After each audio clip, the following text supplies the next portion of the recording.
Kaj, zdaj kje je zba? Ja, na dopustu. Kak dopust? Jaz sem 2 tedna delala, ko zmešana, in za 60 pogodb sem delala. Jaz tudi šla na dopust. Kdo pa je što? Ne, to je najna sestrična Joška iz Nove Zelandije. Malo jo imamo na uvajanju. Ma jaz vam tebe dojsti, deli, baba, blesava, daj mir.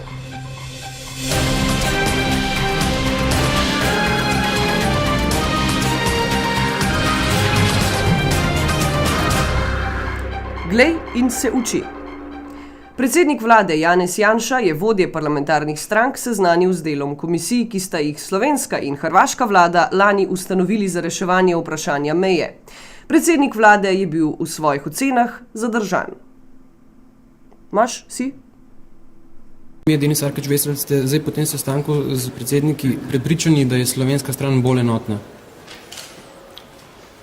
To ne vem, zagotovo pa je bolj informirana. Najbolj nezadovoljen pa je, kot kaže, s svojim obrambnim ministrom.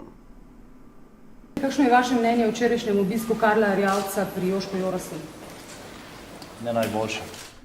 Denis je premierju predstavil tudi svojo idejo o tem, kako organizirati spravno srečanje med njim in Ivom Sanaderjem.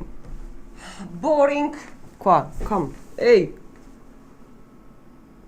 Ja, prav ne. Ena manj.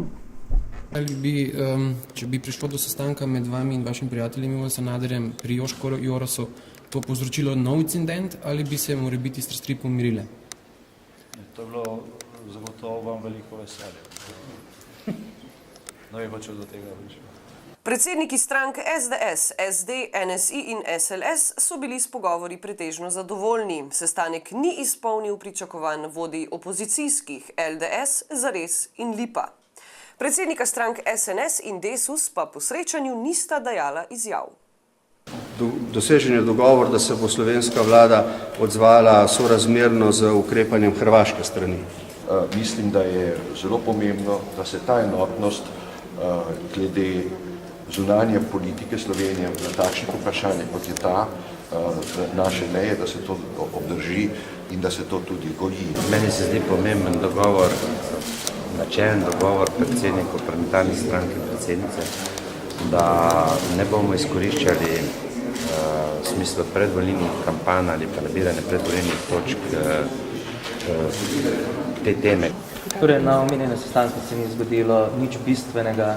Predsednik vlade je povedal njegovo stališče, vsak od ostalih predsednikov strank je izpostavil svoj pogled, brez kakršnega koli zaključka in brez skupne vizije. Zame je to ena izgubljena priložnost, da neko novo osnovo postavimo za naše nadaljne ravnanje v zvezi s Hrvaško. Bilo je veliko govora o aktualnih rečeh, ki mislim, da je po večini ta govor dokazal, da ni nič lažjega, kot delati notranjo politiko na zunanje političnih vprašanjih.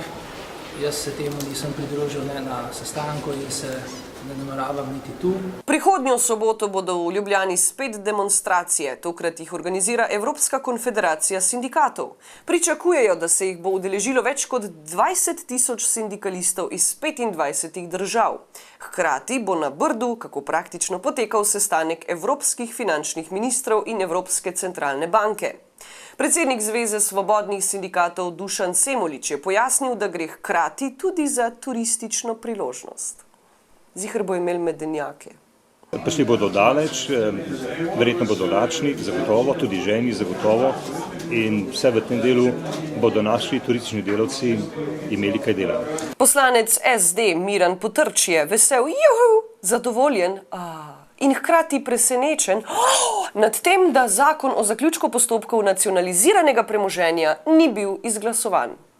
Jaz upam, da bo to dobra šola vladi in predlagatelju ministru Šturmu, da bo videl, da tudi v koaliciji nima podpore za take rešitve in da ponovno tega zakona ne bo predlagal. Posebej zato, ker se denacionalizacija lahko, zakonito in v doglednem času resniči tudi brez tega zakona. Če sem vas prav razumel, ker ste presenečeni, niste izlobirali teh par glasov, ki je zmanjkalo za podporo, se pravi na vladni strani? Ne, ker so med njimi takšni, ki nažalost jih lobirati ne moremo. V dvorani Slovenske Matice se je pričel simpozij Kultura, družba in tehnologija, ki ga je pripravil Inštitut Jožeta Pučnika.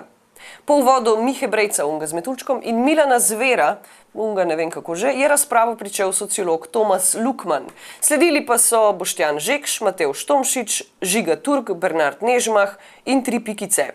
Predsednik sveta inštituta Miha Brejc z metuljčkom je v pogovoru za Vest ob tej priložnosti izpostavil, da v slovenskem prostoru na področju družboslovja ni prave razprave. Kadar organizira neko strokovno razpravo, ena stvar, so predvsem z ene strani ljudje povabljeni in se udeležijo, kadar druga stran, druge strani.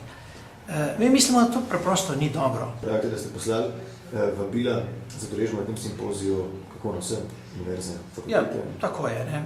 Gre za praktično celotno družboslovje, no, tako ne rečem. Ker mi mislimo, da je to potrebno. Ampak pravega odziva ni? No, letos... Ali pa če, ne vem, kakšno je še? No, lani, recimo, da smo imeli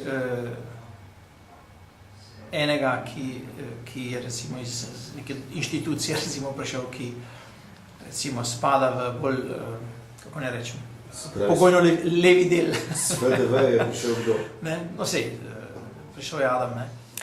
Podjetje Logitech, Miki, a je to Logitech, Logitech? Ne vem. Ne veš? Podjetje Logitech je pediatrični kliniki podarilo 10 spletnih kamer, ki naj bi otroke med okrevanjem približale njihovim družinam. Komuniciranje prek spletnih kamer vam bo omogočala ravno to. Neposreden stik z njimi in krajšanje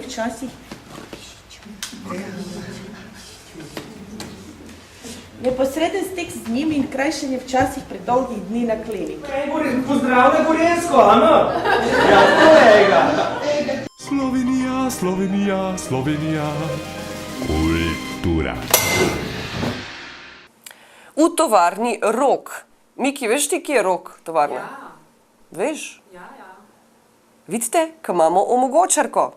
V tovarni Rog so se zbrani na javni tribuni odzvali na poskus Zorana ljubljanskega župana Jankovića, da Rog zapre. Gašper Kralj nam je takole predstavil idejo javne tribune. Javna tribuna, kaj je to?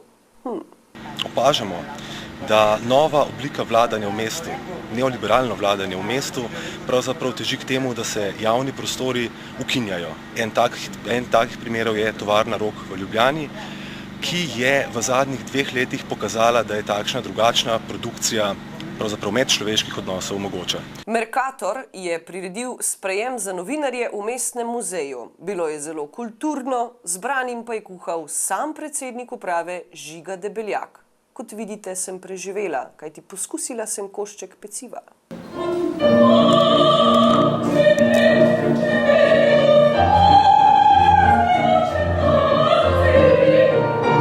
Še vreme.